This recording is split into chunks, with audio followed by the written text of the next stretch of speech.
All right. Okay, good evening, everyone. Welcome to our Project Management Institute Montgomery County chapters, our May virtual meeting, simulcast broadcast at Normandie Farm Restaurant in Potomac. We have 20 people here. Can we get the restaurants to say hello? Okay. But Okay, a couple of news notes. We are partnering with the National Cancer Institute via our Vice President of Programs, or Co-Vice President of Programs, Dr. Scott Chen, for Project Management Symposium. You will get at least 8 PDUs. They're looking at 2 half days, but we should be locking down the information and opening up registration with a date for that here in the next week to 2 week time frame. So we know we owe you, our members, 2 symposiums from last year, so we haven't forgotten, and we're coming up with virtual and in-person events to make up for those PDUs. Mr. Geis, who's here tonight, has prided himself on the chapter on being all about the members, so we're going to continue that.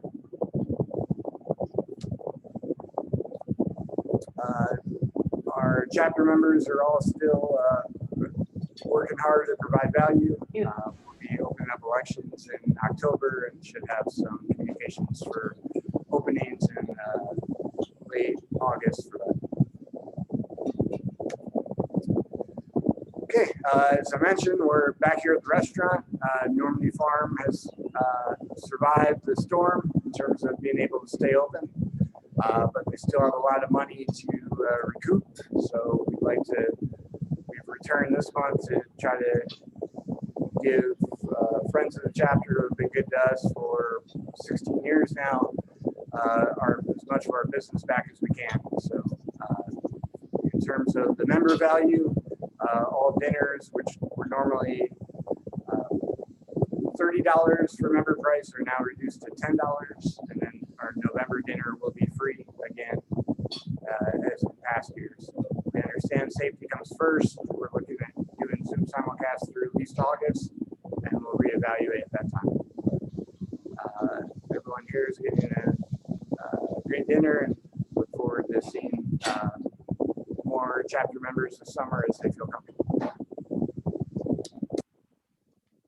Okay, Seminars World for the month of May, which is a PMI global event, but a good opportunity to get in excess of 20 or 30 PDUs, 8 PDUs, 17 through 20 May, and speakers include familiar faces, our friends of the chapter, Ms. Hammer and Mr. Newman from Leadership Techniques, who will be presenting on more generalized Agile project management, not so much the discipline Agile focus. So if you sign up for Seminars World and want to spend your company's education and training allowance, you'll be getting a different presentation than you will today. They can select here later during their presentation if there's anything to add in terms of that presentation. PMI has also come out with an organizational transformation series, more based on organizational transformation, how to cultivate change and be that change champion in your organization as they embrace new technologies, and especially organizations over the next 6 to 9 months are going to go through a remote work and telework has been successful. Do they keep that? Do they look at all the commercial real estate or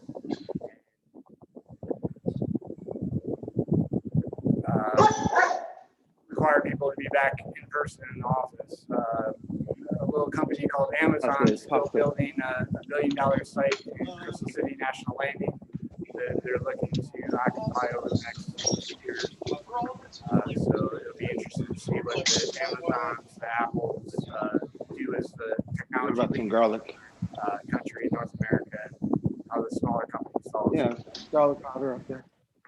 So a good opportunity, self-paced curriculum. You can get a micro credential, which is to some as good as a major credential, and 10 PDUs offered out there.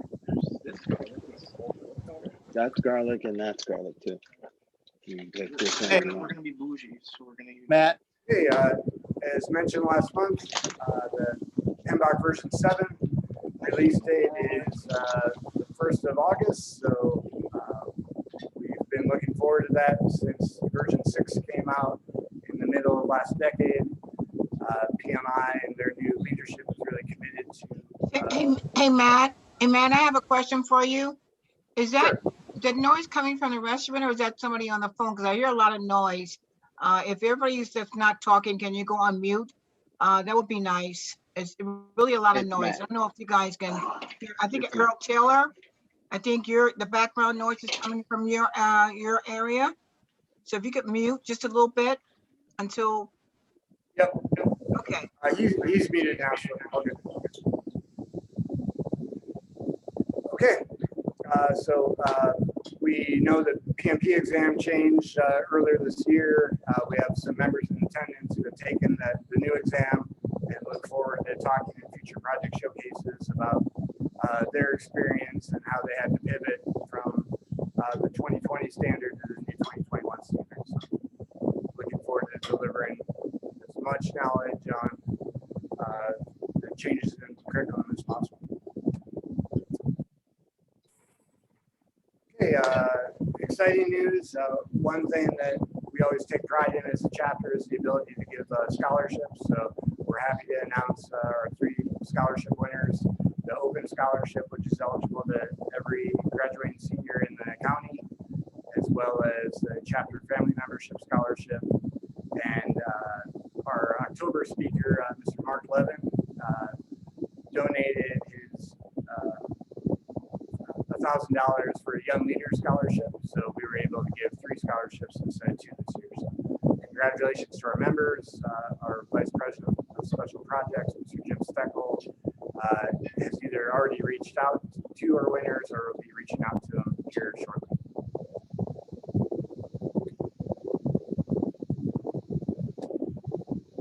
Our education partners are still doing great things virtually, and as more people get vaccinated and herd immunity bulks up, we look forward to bringing those who have stuck with us for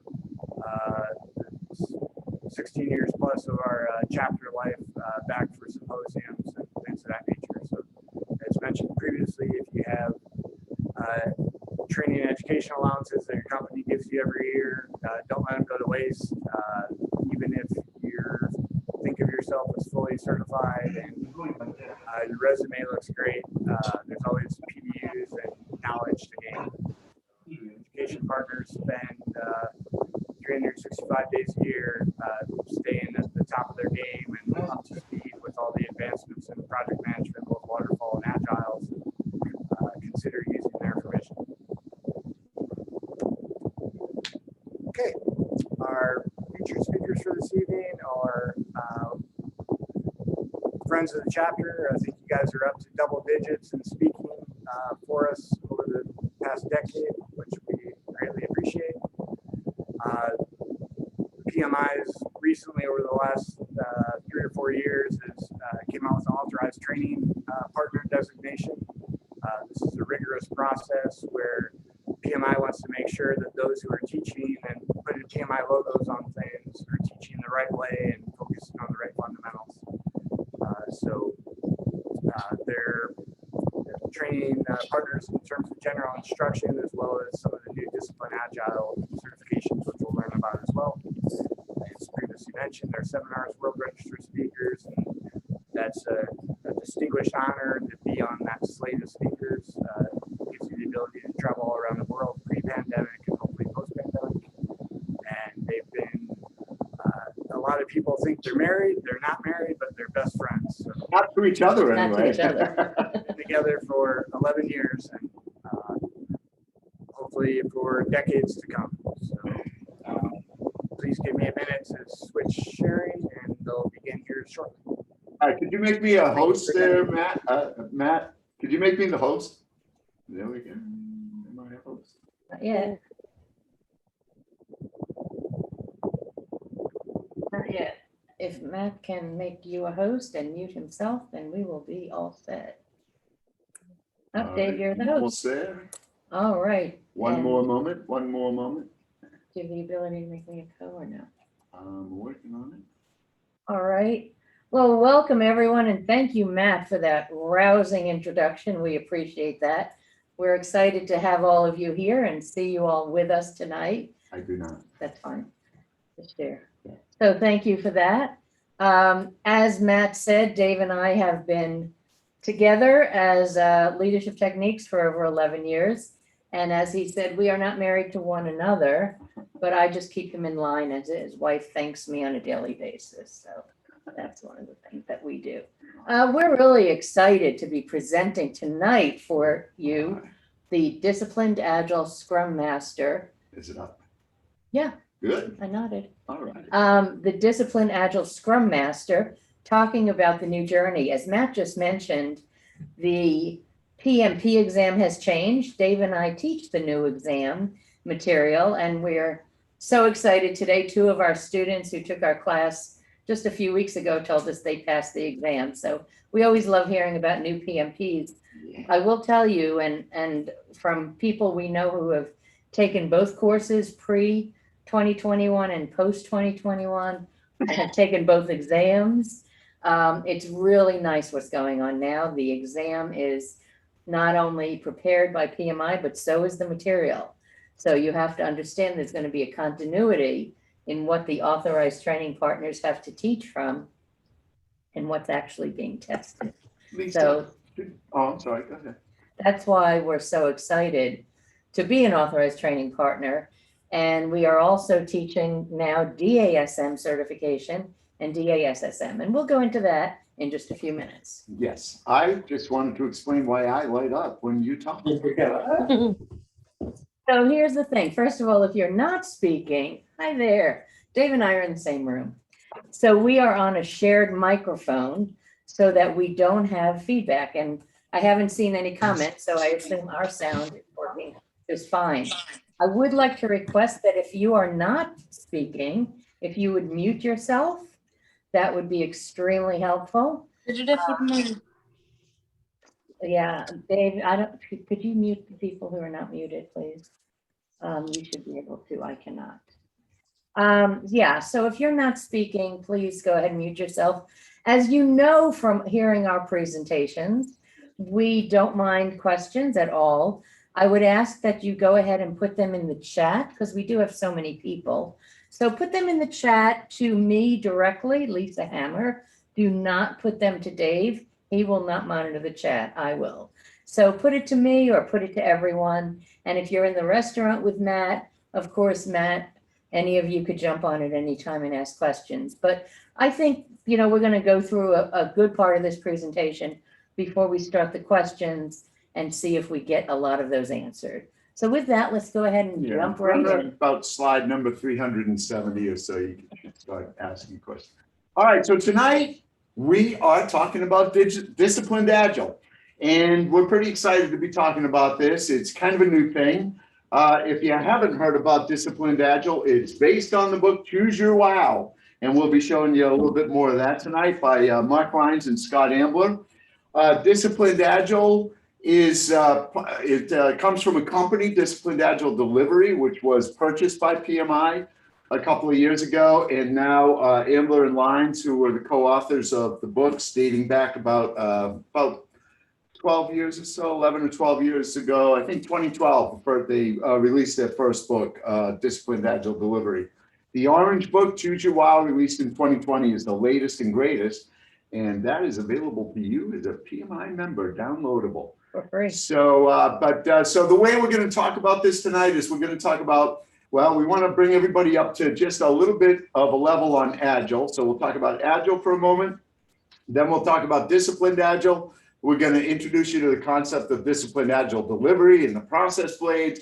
We're going to talk a little bit about the first step along the new Agile journey, Disciplined Agile journey. The first step or the first certification is the DASM, Disciplined Agile Scrum Master, right? And so, and then we'll talk a little bit about the certifications that are going to be available as follow-ons to those, such as the Disciplined Agile Senior Scrum Master, which Lisa just recently accomplished, right? A few weeks ago, she passed that one. So it's exciting. I want to say before we start, really, truly is exciting. Reading about Choose Your Wow, it's Choose Your Wow, Choose Your Way of Working, reading these things and listening. And by the way, I want to encourage you, all of you, that if you can catch up with some YouTubes from Sunil Prashara, who is the president and CEO of PMI, if you can catch up with some YouTubes from Mark Lyons or Scott Ambler, they're traveling all around the world doing, presentations for PMI chapters even about Disciplined Agile. And if you can catch Al Shalloway on a YouTube, we'll mention him tonight as well. He is also a PMI employee now in charge of scaling Agile. And he was the CEO, founder of a company called Net Objectives, which produced a system called Flex, which was purchased by PMI. And so that becomes part of this, giving us a much more enterprise level view.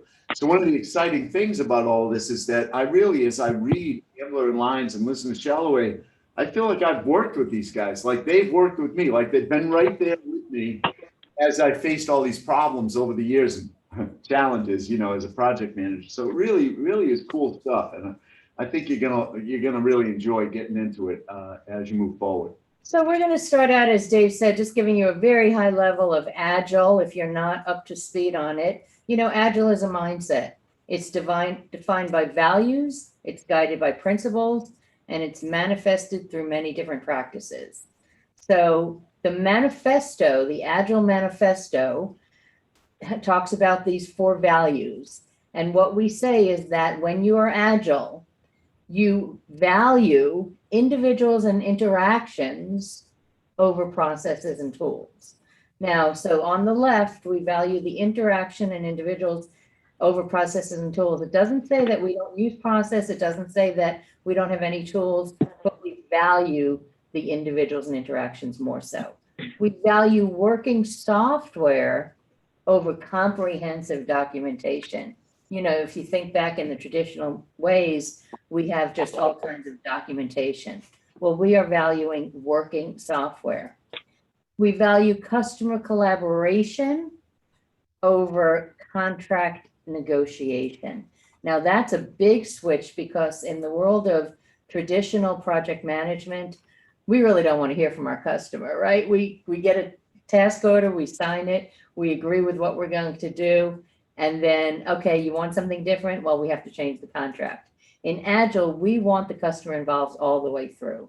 We don't want to get to the end of a deliverable and then not know whether we're going in the right direction. So we really want to have collaboration all throughout our project. And we respond to change. We value responding to change over following a plan. We don't need to have a fixed plan. We like to have change and we will work with it, and we're not sticklers for that plan. So those are the values that we value. Good one. Yeah. Value doesn't mean the things on the right aren't important. It's that when we have to make choices, when we have to make decisions, we value the things on the left over the value of on the right. And like Lisa said, those are the 4 values of Agile, which was introduced to most of us back in 2001. And so, when you think about these things, prior to that, kind of the big fashion in industry prior to that was lean, right? Especially during the heyday of General Electric. Jack Welch was a big Lean Six Sigma guy. He hired over the manager from Motorola to because Six Sigma was created at Motorola. Became very popularized by General Electric. So we went through like this 20-year period where Lean Six Sigma was the thing, right? And then kind of for the last 20 years, Agile has been coming up to speed, especially into the mainstream, I should say. Especially over the last 4 years, it's been introduced into the mainstream by the Project Management Institute. If anybody does want to speak, you feel free to, talk, but I am muting you if you accidentally unmute, okay? So anyway, it's guided by the 12 principles, and we're not going to go through those in depth tonight, But just so you know where you can find all these things, right? If you're interested in Agile itself, Agile Practice Guide that accompanied PMBOK 6, right? Downloadable still on PMI.org. And free if Free. you're a member. Until PMBOK 7 comes out, and maybe thereafter. But you know, the original Agile manifesto and principles are all in here. Some of the principles, our highest priority is to satisfy the customer.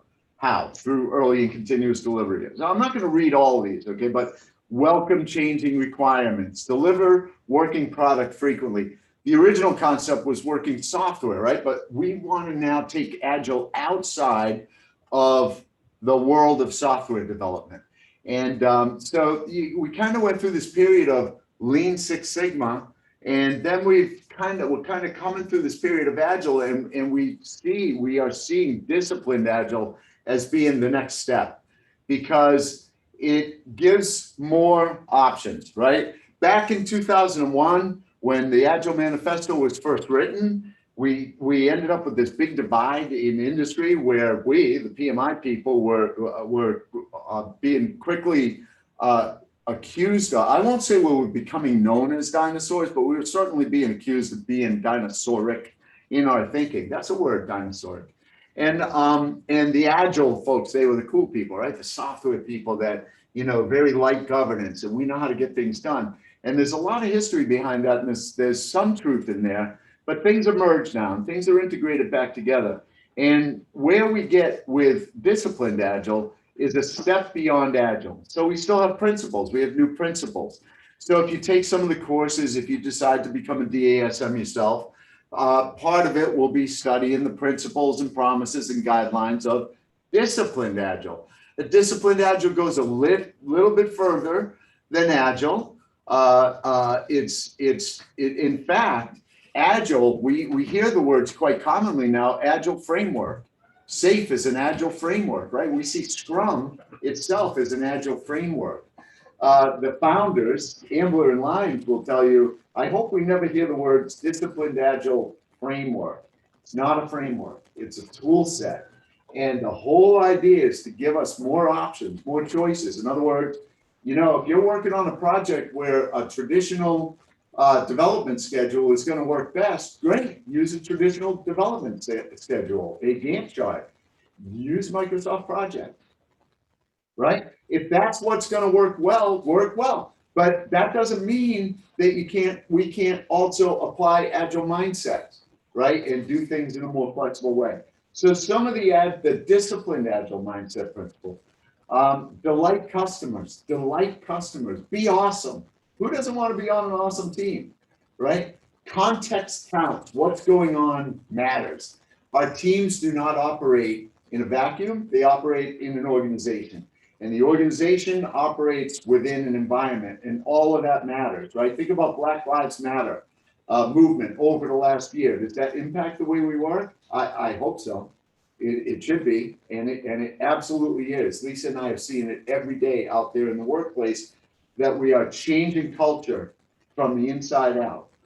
Be pragmatic, be realistic. Let's be realistic. Here's an example. Scrum. If you're familiar with Scrum, I'm a certified Scrum Master. If you're a Scrum Master, you learn that a Scrum team is ideally a development team, 7 plus or minus 2 people, plus a product owner and a Scrum Master. So at the most, there's 11 people in the room, a 9-person team and a 2-person leadership team, which is awesome if it is right for your environment. But what do you do if you have a bigger project and you have 20 people? If you're pure Scrum, well, then we better break that down, right? Because otherwise we won't be able to do our daily stand-ups in 15 minutes. We got to break those teams down.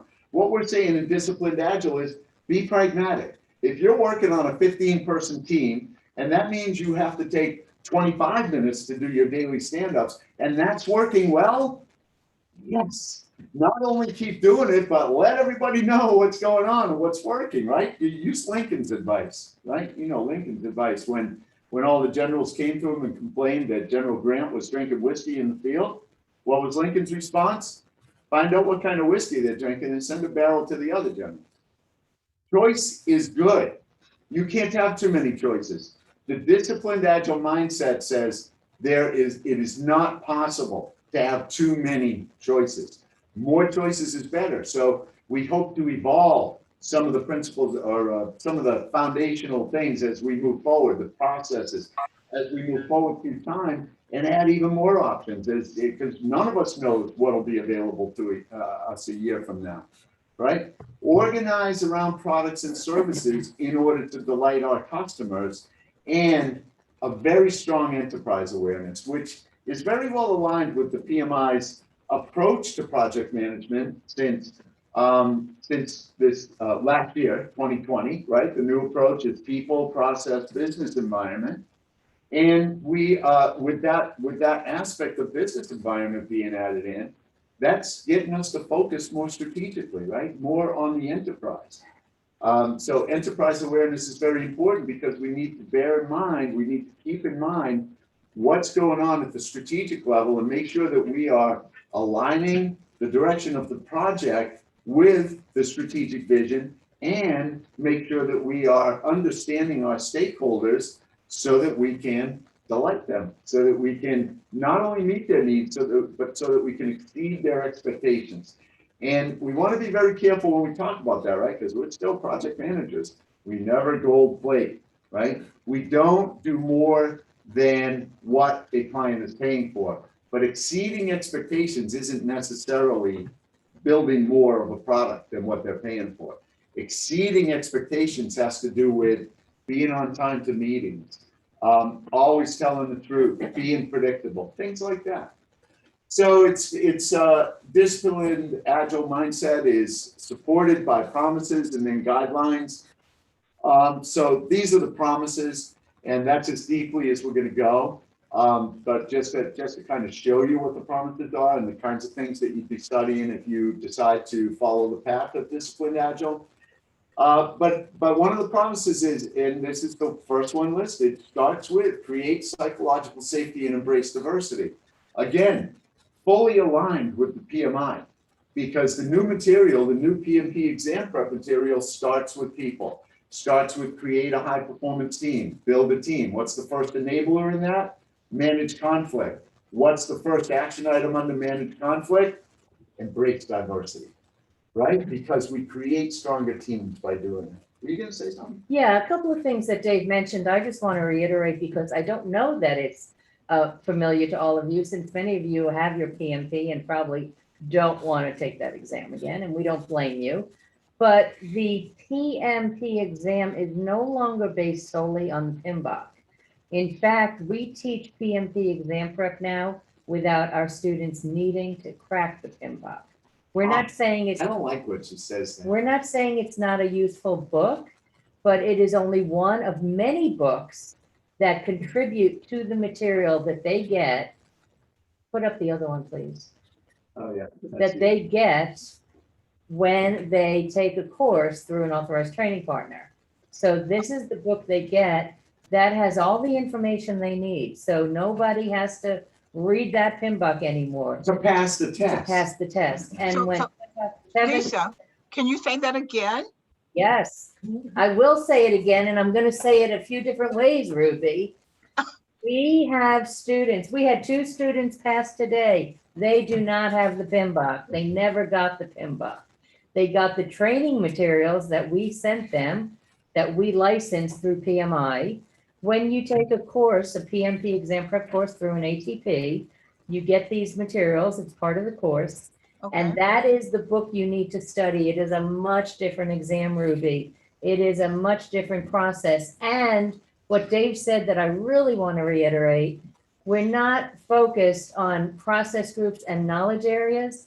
We're focused on people, process, and the business environment. 42% of the exam is on people.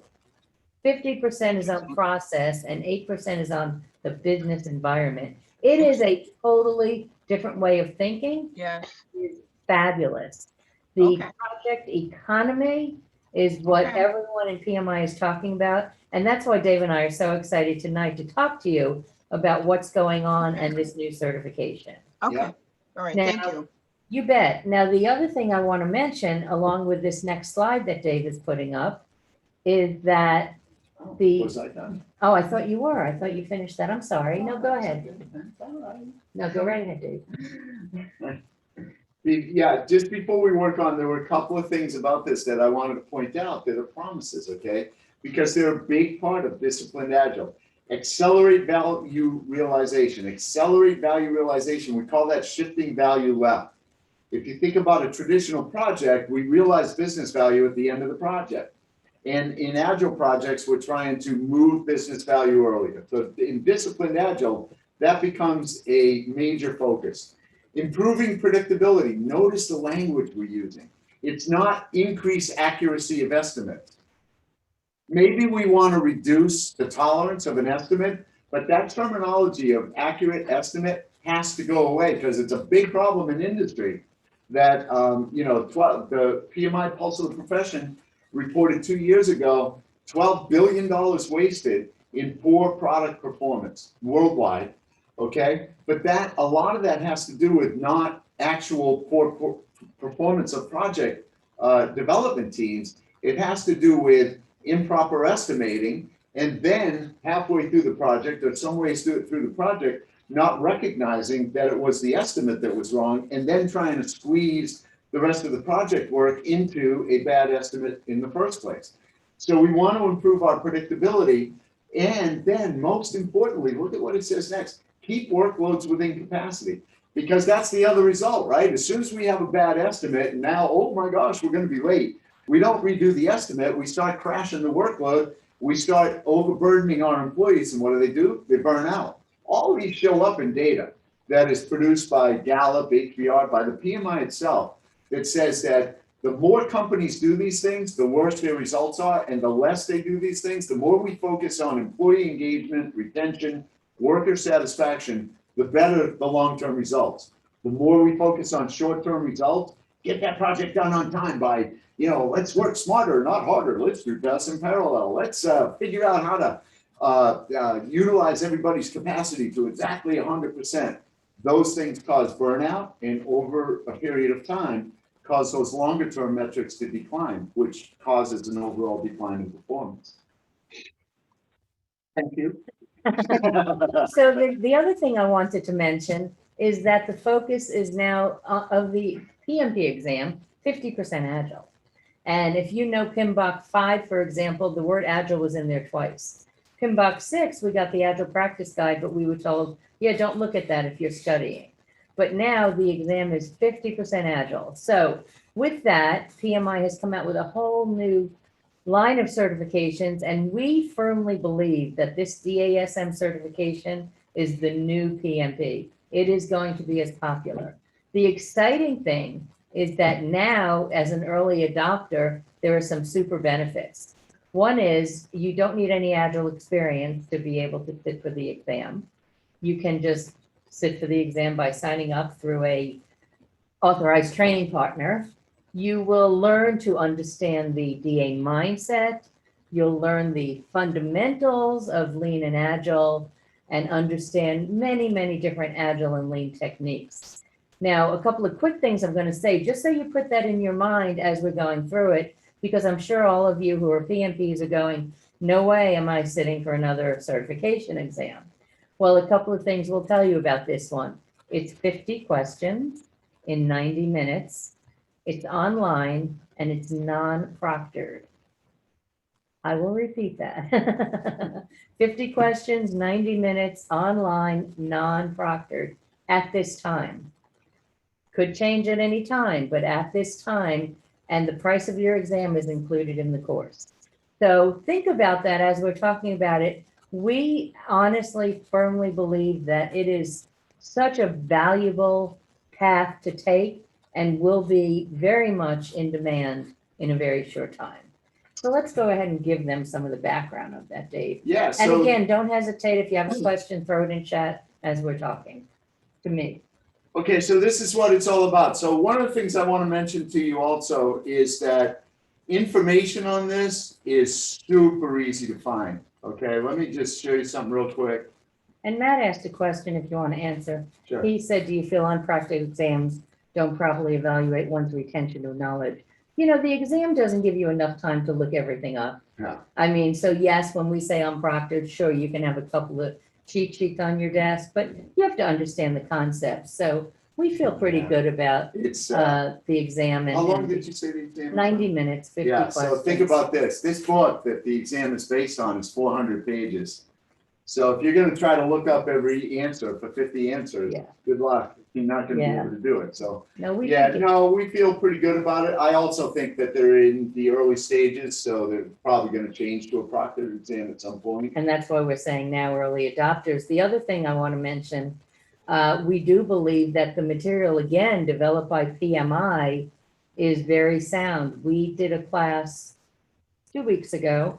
We had 17 students, and at this moment, 14 of them have already passed the exam. So 17 people, 14 have already got their cert. So people are doing really well with this. So the first thing I wanted to mention, because I'm gonna go through a few slides here that are a little bit busy, okay? I'm gonna zoom in on the areas that we need to zoom in on for this evening's brief presentation. I wanted to let you know that everything I'm showing you is online, okay? So go to PMI.org, you go to Disciplined Agile Delivery, you can just Google the principles, the promises, the guidelines. They're all there. Everything's explained in great detail. And then that's just about the certification. So we'll talk more about that. So everything I'm showing you is online, all on PMI.org. So, you know, it's real easy to find. And if you just go on YouTube and type in, Disciplined Agile or anything like this, Flex, Al Shalloway, full of really interesting stuff because they're out there all over the place trying to get the word out. Okay, so this is what it's all about. We're showing you two things here. The DA toolkit, Disciplined Agile toolkit, and then down below there we say DAD, that's referring to Disciplined Agile delivery, okay? So what I want to show you first is this whole thing that we're showing here is the DA toolkit. It is organized into 4 layers. The foundation layer here at the bottom, which is shown sort of in orange across the bottom there. And then it starts out here at the top, Disciplined Agile Enterprise layer. Within that, the Disciplined Agile Value Stream layer. And then within that, the Disciplined Agile DevOps layer. And within that, you see the Disciplined Agile Delivery, and that's called a process blade. And these are called process blades because they are meant to simulate server blades, which are upgradable, updatable, and replaceable. They could be swapped in and out. So you could see that over time, blades could be added. Blades have been added. Certainly blades have been modified, and blades are going to continue to be modified because it's all about evolution. So it's going to continue to evolve, right? That's one of the awesome things about it. One of the other cool things about it is that it does give us an enterprise level approach.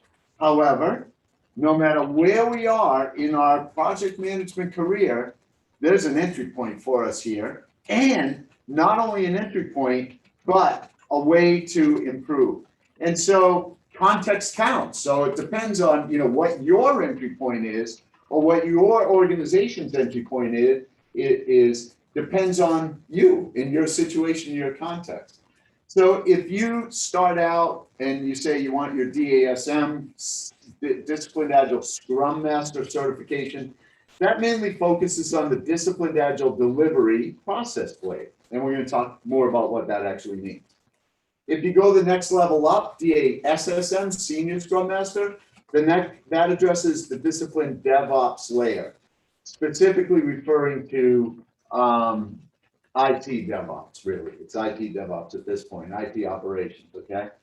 And then above that, there's going to be a certification that is due to come out this month. Actually, the DA Value Stream Consultant that addresses the Value Stream layer, and then Disciplined Agile Coach, which is, helping people to incorporate. I want to point out something that's very, very, very important, okay? Disciplined Agile. See, Disciplined Agile has all these process blades and it has 4 layers. The bottom layer is foundation layer. Within the foundation layer, it addresses serial. So Disciplined Agile addresses sequential project management. It's part of it. Disciplined Agile Delivery does not. within disciplined agile delivery, within this process, there are specifically 6 agile development life cycles that we're going to show you tonight. So within DAD, there are 6 delivery life cycles for project management. Within the DA toolkit, it does address Syrian, and we'll talk a little bit more about that and show you what they mean by they address Syrian. Okay, I just want to quickly run through the 6 life cycles that are part of the disciplined agile delivery life cycles. They are the 6, because I just want to point out a couple of things. But if you study for disciplined agile Scrum Master, these 6 life cycles basically what you become familiar with. The first one is the agile life cycle, and it's based on Scrum. Okay, the big difference here that Mark Lyons and Scott Ambler like to point out, and I'm familiar with this, many of you are familiar with this, the Certified Scrum Master certification, which has been around for a long time now, 20 years, is based on the Scrum BOK, body of knowledge, right? The Scrum BOK is about 18 pages. And it doesn't address all situations, okay? It's perfect for when it's perfect, but it's not always perfect, okay? And so the Agile life cycle here, notice that we have 3 phases. Now that's a little bit different for Agile. The Agile life cycle is based on Scrum. If you're not familiar with Scrum, no problem. If you come to the DASM class and you have no Agile experience whatsoever, that's okay. We introduce the topic in there, okay?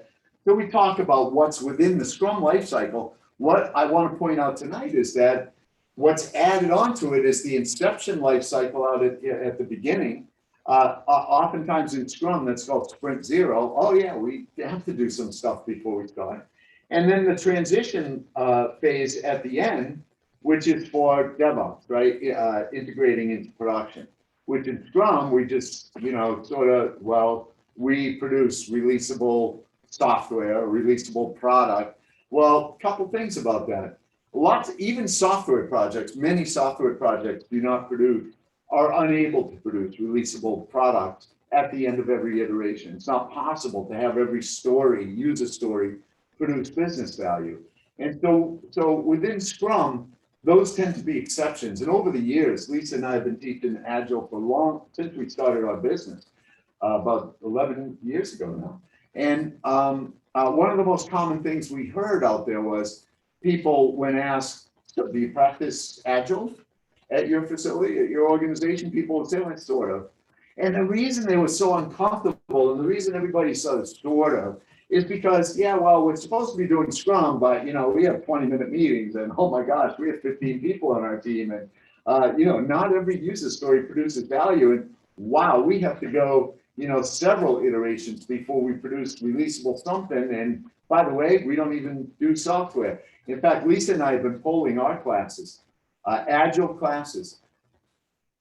On average, 2/3 of the attendees of our Agile classes are not associated with software development in any way. They're not managing software. They've never developed software. There's no software developers on their team. So the concepts here are how to spread this beyond the world of software. So the big thing I wanted to point out here was that in disciplined Agile, we have 3 phases for the Agile life cycle. And then after that, kind of becomes familiar with to Scrum. Then a step up from there is continuous delivery Agile life cycle. And there, now we've dropped the inception and transition phases because this is continuous delivery. Now this starts to look a lot like Agile, like Scrum. The big difference here between this and the next thing we're going to talk about, there's 2 major differences between an Agile life cycle and a lean life cycle. While we say continuous delivery Agile, what we really mean is high sampling rate Agile. Now, can I just ask a question in chat for a second? And maybe you guys can just type a couple answers in chat and Lisa will watch it. How often do you think Amazon releases software to production? No Yeah. Googling, no Googling. Somebody wrote daily, multiple times a day. Keep going, keep going. Yeah, that's Weekly, good. That's a good answer. weekly, keep going. Every day, Weekly, you got? hourly, once a Hourly. month, daily, every few minutes. Brian Crilly, Ring, ring, ring, ring, Did ring. Brian say every few minutes? Once every 11.7 seconds. Yeah, that is Brian's the continuous closest. delivery. So when we talk that way, that's like continuous delivery, right? And that would be continuous delivery lean is what they're using. Continuous delivery agile is more like all the answers you gave. Brian's answer of in the minutes, that's going to be more of a lean life cycle. If we're releasing like once a week, once every 2 weeks, that's more of a continuous delivery agile life cycle. In other words, longer sampling times, right? So the other big difference between agile and lean is that agile is a scrum-based system, which means we push work into the system. Lean is a pull-based system. So in lean, we pull work through the system, again, in the disciplined agile lean life cycle. We have inception and transition phases. In continuous delivery lean, we don't. And so, like I said, this is like the Amazon model. There's many examples where companies, Google, Apple, they are all releasing several times per minute. Spotify, my favorite music app. Okay, so now if you're studying for DASM, you need to know 6 life cycles, right? Agile, lean, continuous delivery, agile, continuous delivery, lean. You've got 4 of them already. You're already 2/3 on your way to your certification. Congratulations. The next one is, many of us will recognize a lean startup life cycle. It's the exploratory life cycle. And it is, the idea of that is to result in a minimum viable product. So for those of you familiar with that term, it's a prototype. It's a way to prove out, to make sure that we are aligned with stakeholder expectations in terms of what we're going to do, and to get feedback. The real purpose of a prototype or a simulation is a communication tool, right? So it's intended to get feedback. So the lean startup life cycle is purely exploratory. Once we get to the end of this, then we're going to go to one of the other life cycles, agile or lean. And then the other one is program, and that's for scaling up. So many of you are probably familiar with SAFe. I know Ruby is a SAFe person, right? And so but SAFe is a framework. And quite often, SAFe becomes sort of inhibiting, right? It restricts our movement. Well, that's the opposite of what Agile is supposed to do. So in the program lifecycle, we see a lot of similarities with SAFe, but a little bit more flexibility. So those are the 6 disciplined Agile life cycles. And by the way, there was some thought put into whether or not to even call these certifications Scrum Master certifications. There is a reason that they stuck with it. The reason is because Scrum became so popular. We're not going to get rid of the word Scrum. Scrum comes from rugby, and it was said in the beginning of Scrum back in 2001 and moving forward that there is a difference between a Scrum Master and a project manager. And that difference was defined as Scrum Masters are servant leaders and project managers are task masters. Well, it was never supposed to be that way. A good project manager has always been a servant leader. But if we're on a Gantt chart style project, not an agile project, we do assign tasks. So we're not only supposed to be doing that, right? We're supposed to be delegating in a way that serves the team and serves the individual. So we should be practicing servant leadership, but the reputation got out there. Project managers are task masters and Scrum Masters are servant leaders. Well, we want all project managers to be servant leaders, no matter what development life cycle we're running. Whether it's traditional, what we all know as waterfall, or it's one of the agile life cycles, or a hybrid, which is a combination of several different types of life cycles, we should still be servant leaders. And so this terminology of Scrum we're bringing forward, right? They're bringing it forward and saying, yeah, let's be a Scrum Master. Let's be a servant leader. And then there are some other roles that are brought into this. Now, we're not going to get deep into the roles tonight, but I'll just mention that in Scrum, I already mentioned that we have 2 leadership roles. A technical leader, whose job is to manage process, guide the team, lead the team, and remove impediments. And then we have a business value partner whose title is product owner, And their job is to prioritize work in accordance with business value, which is exactly what helped us shift business value left. Well, in Disciplined Agile, we have a third leadership role, which is called the architecture owner. And I have to tell you that before Lisa and I started our business, the last thing I did for 7 years before that was manage the software development company. And I will tell you that we had architect owners there. That was their only job. And they were a lifesaver. I didn't even know that it was a role, you know, the Disciplined Agile guys were going at it out in their world, mainly at IBM, which is where they came from. And then they hail from Canada. So a lot of this has been popularized north of us before it managed to find its way to us, right? But that role of architecture owner is extremely valuable. And that role, it crosses the two genres between business and technical. And so their job is to guide the creation of the architecture. And in Disciplined Agile, we use that role in order to address risk. Because in Scrum, you know, in pure Scrum, it is a risk addressing process by its nature. Every day we ask the question, what's going to get in your way? And we address that.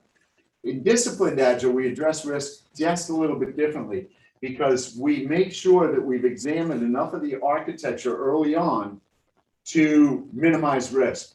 So in pure Scrum, we might be prioritizing our work in terms of business value and then risk adjusting a backlog. We do that. So we have a risk adjusted backlog. So we're trying to adjust risk early.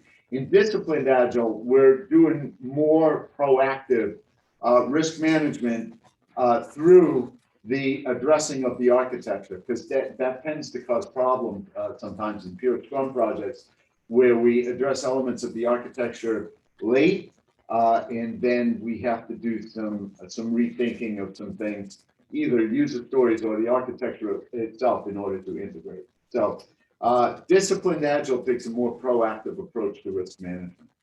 And before Dave goes on, I just want to address just a couple of questions. Again, we could talk about this at the end, but I don't want to feel like I'm ignoring you. Some people ask me more about the DASM course. We'll talk about that at the end. I've also been chatting with Matt. We are going to be offering you all a little, Dave doesn't even know about it. I don't know what she's up to. We're going to offer a little promotion to if anyone's interested in it. So we'll talk about that. The other thing, to go back to the PMP that I've gotten a few questions about, if you are a PMP already, you can still take that PMP exam prep course to learn all about what's going on in the industry. So you're welcome to do it. That's the only way you can get that book that Dave held up.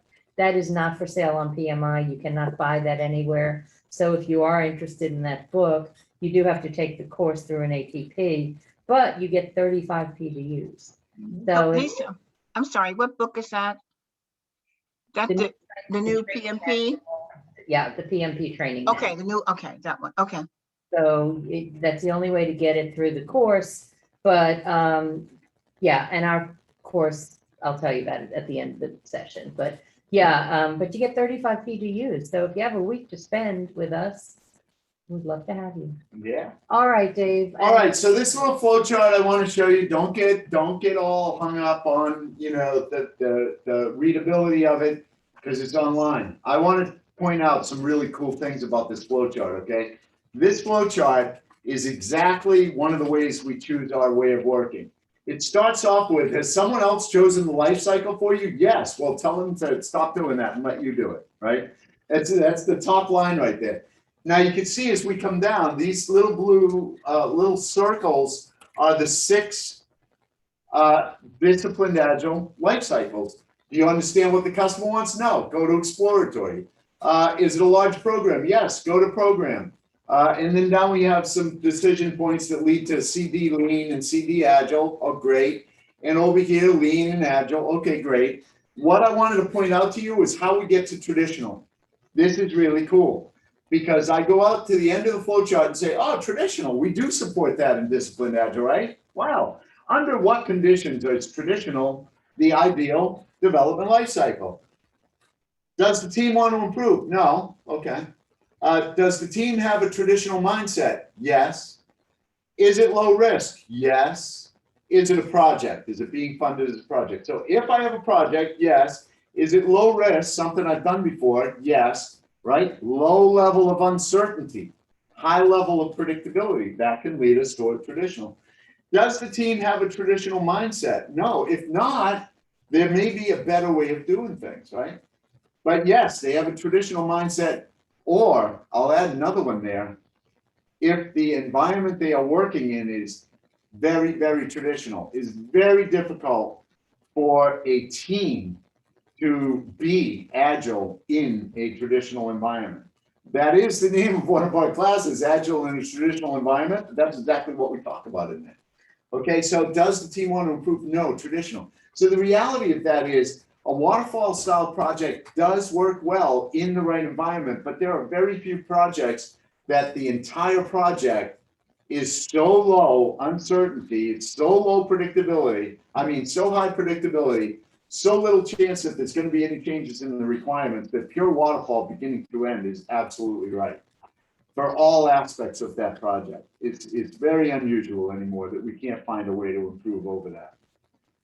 So, did you want to? Okay, Scrum Master comes from Rugby Scrum, like I said, which does look like fun. Probably more so in the mud like that. But you know, what the analogy is it's a close-knit team. They got their arms around each other. And where the real analogy comes from, it's not like NFL football, where it's, you know, the greatest quarterback of all time, Mac Jones, throws the ball in laser-like fashion down the field to a certain player who ran a certain distance, and the quarterback called in the play. Actually, the quarterback didn't even call in the play. It came in from the sidelines and they huddled up, right?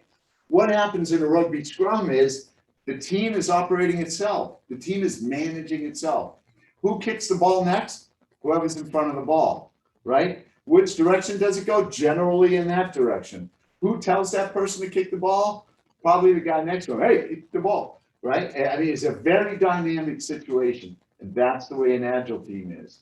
We don't have to wait for permission to make a change, to work on something different within, you know, the backlog. In other words, if Lisa and I are both working on the backlog together and we pull some tasks and we say, wait a minute, you know, this would be better if you worked on it. And if I worked on that one, we could do that sort of thing. The team manages itself. And so what the heck are we doing then? I thought we were managers. We are. We're project managers. We're not people managers. We're people leaders. We serve people, right? We manage the project and we drive results. So a disciplined Agile Scrum Master, we're showing you here where they fit in. Where you really want to get to, in my opinion, is the senior Scrum Master level. That's the real equivalent of PMP. A DASM is kind of the entry level. If you are thinking about PMI ACP, that's also a worthwhile certificate to get. That is a certification, I should say. DASM and ACP are both considered to be entry level, no Agile experience required. And then you would go on and work your way up to the DASSM level, where you are more integrating with the organization, maybe working multiple teams, program level, working more with stakeholders. The DASM, the entry level, is team level, basically the equivalent of a project manager of a team, a disciplined Agile team. Remembering that a disciplined Agile team could be managing a waterfall schedule. Waterfall is part of disciplined Agile. Would you be trying to improve over that? Yes. And how would you improve? Well, now we have the concept of process goals. Disciplined Agile is a goal-driven approach. It is a hybrid toolkit, people-first, agnostic toolkit. And it has processes, right? Process goals, these are called. There are 8 process goals within the inception phase, 5 within the construction, 2 within the transition phase, and then there are 6 ongoing process goals. 8526, 8526. So as you start learning about the various process goals, then we start digging deeper and finding out, well, where and how do we make choices, okay? So what I'm going to show you here is an example. Let's say that we wanted to work on process goal, evolve your way of working. So that's one of the ongoing process goals. It's down here in the bottom left, evolve your way of working. Okay, that's a process goal. Now, what this slide is showing is, I know you can hardly read it, but this process goal right there is evolve way of working. Wow, way of working, okay? All of these boxes are decision points, okay? And then within the decision points, we have choices. So I'm going to choose the decision point, select life cycle. And now we see we have all these choices. Now, the fact, sometimes there's an arrow here and sometimes there isn't. When there's an arrow there pointing up, that means it's an ordered list. That means that what is considered to be the preferred practice is at the top of that list, and then we work on down. Look what's at the bottom, right? So, in preferred entry points for teams that may have less agile experience are in bold. So you can see there, what we're trying to do is work our way up. If we are working in a traditional waterfall life cycle, the advice would be, let's start working toward a Scrum life cycle. Maybe you can, maybe you can't. Maybe there are very good reasons for working with traditional. My background, before I managed software development groups, second half of my career was managing software development. The first half was doing product development. And the projects I worked on had software development, major software development components. They also had electrical engineering, they also had mechanical engineering, and they had other aspects. So when we're working on those types of projects, what we think of as multifunctional projects or multidisciplinary projects, it is probably going to be the case that you're going to be in a hybrid world. Some aspects of that are going to lend themselves very well to waterfall. Some aspects of it aren't. But if we can start moving up, right? Start moving towards Scrum. Or if you're already Agile, maybe you could start working toward Lean. If you are a software development group and you're already Lean, maybe you could start working toward continuous delivery Agile. Remember, we're always trying to accelerate value delivery, shift value delivery left. So if we're delivering value once every 6 months, maybe we could deliver value once every 5 months. That's an improvement. If your lead time for new product development is 9 months and you can make it 8 months, that's a significant improvement, right? So be careful though, because as we move forward, we are accommodating less and less of an approach on efficiency and capacity usage, and more on results and the metrics toward project delivery results aligned with strategic objectives. In other words, focusing totally on efficiency doesn't get us where we need to go. In other words, you could make your project development group and each individual within the development group as efficient as they could possibly be. You may not have reduced your lead time at all, because most of the delay in organizations and in project flow, workflow, comes from the fact that most organizations are structured vertically and most workflows horizontally. And so where is the delay? It's handing work off, it's receiving work, it's on go backs and handbacks and redoing work and approvals, delay approvals, right? All these lean concepts. So instead of focusing on, remember at the beginning, we said we want work to be well within the capacity of the workers, so that they have time to think, so that they have time to do things well, so that we don't have to do it twice. Because if we take 10% longer to do it right, then we don't have to take 3 times as long to do it 2 or 3 times.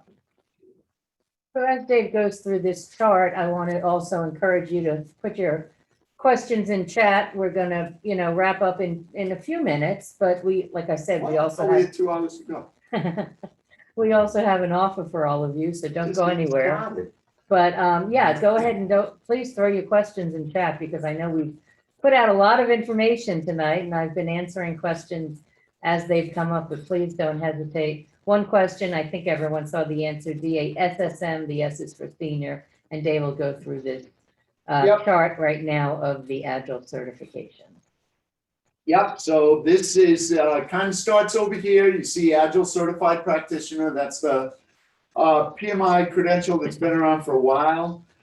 It's certified practitioner, so you really are supposed to have some Agile experience to do that. There is an exam, you know, there's training for that available. Then you have your Disciplined Agile Scrum Master. That's your entry point for the DA side. Now you can, there are cases where you can go, you certainly can go directly from ACP to DASSM. There are also certified Scrum Masters going directly to DASSM. So if you're interested, talk to us or talk to someone about where you particularly lie before you decide which one to start with. I was already a CSM and an ACP, and I went ahead and got DASM anyway because it was just so new and there was so much new stuff there It's a great, I would have found it pivot impossible to pass the senior Yeah. exam without understanding that, but it's I, well you worth know, it. I did too. I mean, I did the DASM before the DASSM. I highly recommend that. we don't want to harp on that too much because it's self-serving because we teach those classes, right? But then you have your senior Scrum Master, and that, like I said, is really being considered to be the Agile equivalent of the PMP, becoming extremely popular. It requires some training, couple years of Agile experience, and an exam. An easy way to look at it, I think, is that the DASM focuses on the first six sections, Sections, yeah.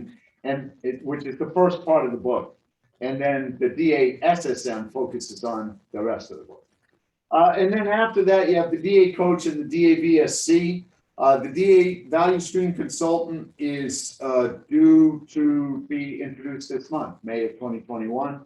And then after that, the disciplined Agile coach, which is kind of the top of the line, right?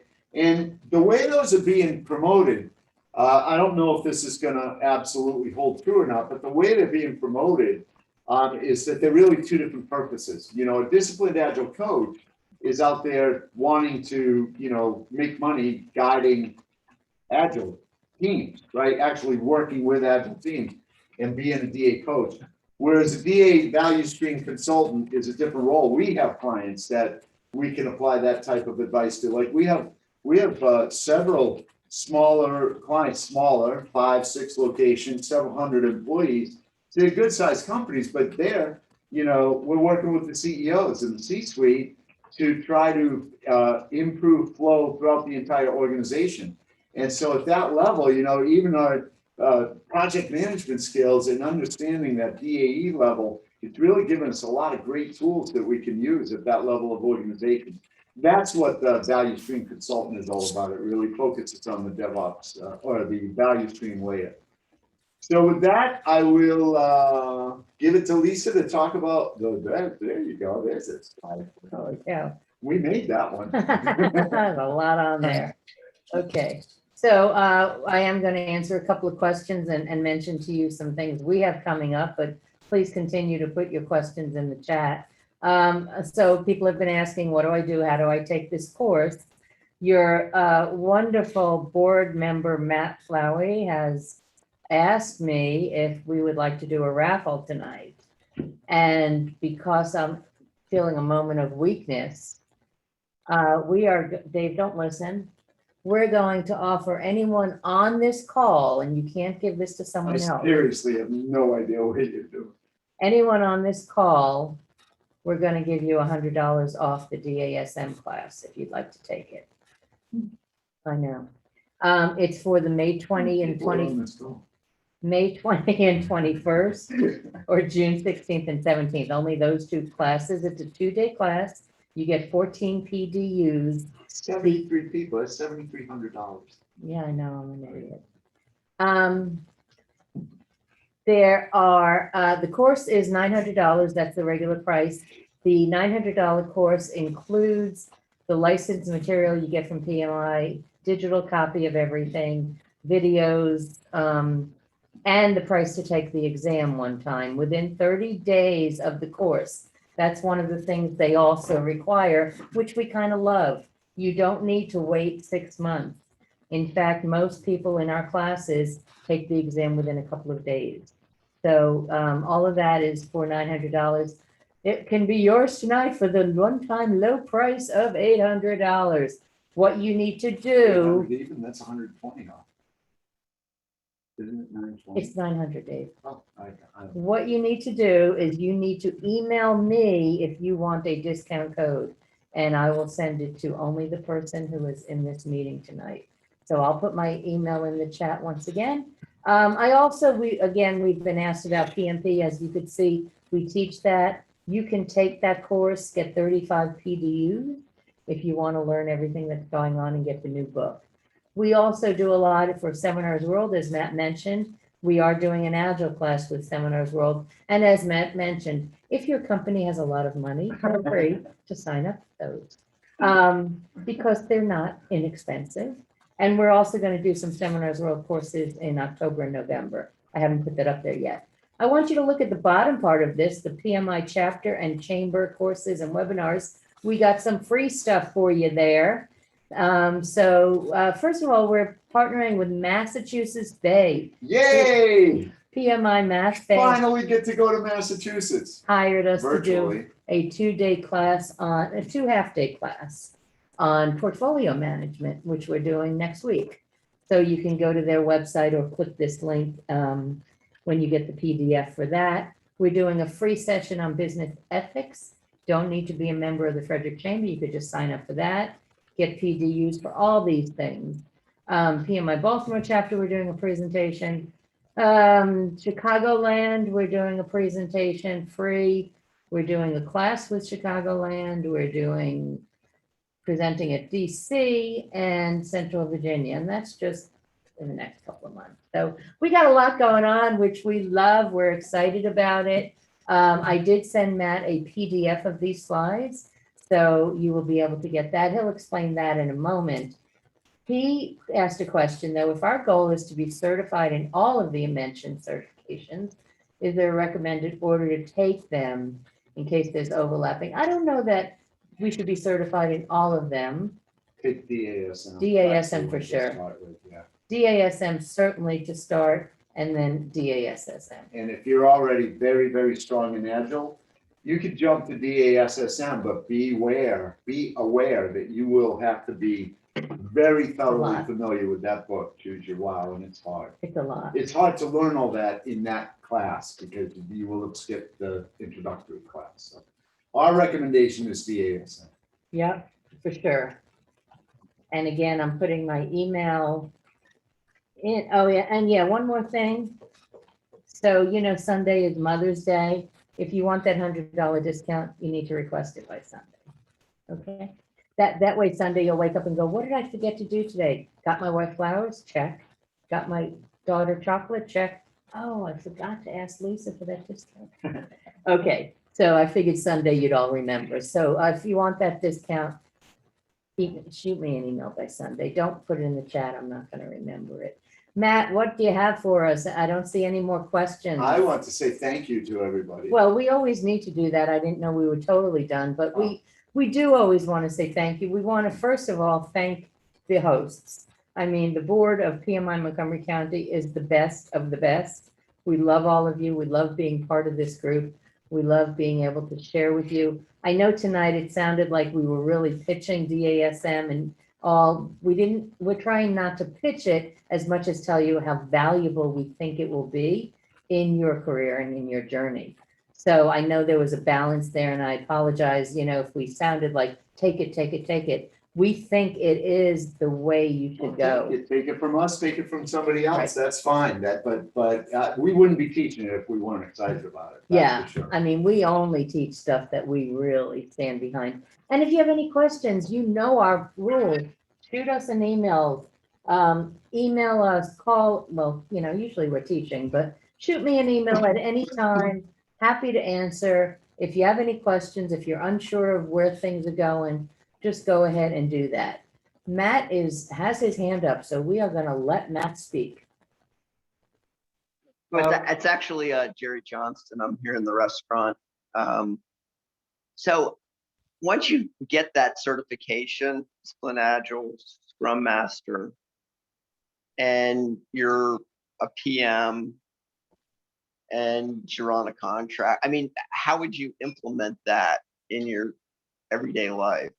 I mean, it seems to me that everybody just uses the catchphrases of Agile. And I've really never been involved in a real Agile scenario that from beginning to end, was part of the process and really saw how it worked. I mean, is that just how it is? I mean, you just have to sort of figure out what you're doing and how you implement the Scrum Master techniques. No, that we would not recommend that you just sort of figure it out and try because without guidance. As a matter of fact, the disciplined Agile approach, the reason the word disciplined is in there is because we want to take a guided approach. Our advice would be that if you have zero experience with Agile whatsoever, one way or another, get up to speed on the disciplined Agile approach to Agile, because that will give you a lot of background on just Agile and tell you the differences between Agile and the advancements of disciplined Agile. But also, it is not an ad hoc approach whatsoever. And so the strong advice would be to employ, and here, not a sales pitch, Lisa and I are not Agile coaches, but get someone who can act as an Agile coach. The disciplined Agile senior Scrum Master is expected to be an Agile coach. So as a senior Scrum Master, you would be expected to be expert enough that you could guide the process yourself. So in other words, if you're new at it, try to hook up with someone who already has some experience, who does understand how to move it forward. Because if you try to approach these things and don't have a good background in it, it is statistically been shown to be highly likely to not succeed. And if you try and fail, what tends to happen is organizations then go backwards and don't try it again.